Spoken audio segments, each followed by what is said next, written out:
मणिपुर में स्थिति सुधर रही है, लेकिन हालात अभी तनावपूर्ण बने हुए हैं। केंद्र सरकार राज्य में अनुच्छेद 355 का इस्तेमाल किया है और सुरक्षा व्यवस्था की कमान अपने हाथों में ले ली है। प्रशासन का दावा है कि पिछले 96 घंटों में से किसी तरह की कोई अप्रिय घटना नहीं हुई है। तो क्यों बिगड़े मणिपुर में हालात, देखिए इस रिपोर्ट में। मणिपुर में हालात तेजी से सामान्य होते जा रहे हैं।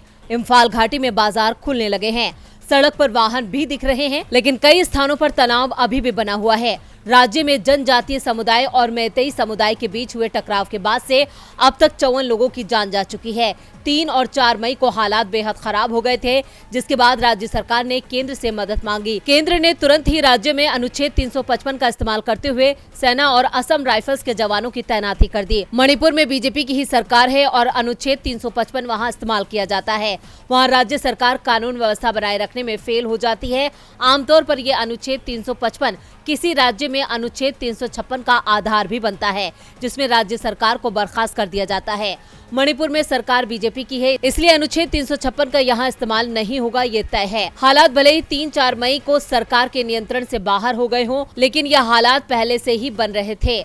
दरअसल राज्य की जनजातीय आबादी गवर्नमेंट लैंड सर्वे का विरोध कर रही थी। इसे लेकर 28 अप्रैल को the indigenous tribal leaders forum ने चुराचांदपुर में 8 घंटे बंद का ऐलान किया था। 28 अप्रैल को देर रात तक पुलिस और प्रदर्शनकारियों में टकराव होता रहा। इसके बाद 3 मई को all tribal students union of Manipur ने आदिवासी एकता मार्च निकाला। ये मैतेई समुदाय को एसटी का दर्जा देने के विरोध में था। स्थिति बिगड़ गई और इसने जातीय टकराव का रूप ले लिया। राज्य के हालात को देखते हुए नेशनल टेस्टिंग एजेंसी ने राज्य में नीट यूजी के एग्जाम को पोस्टपोन कर दिया है।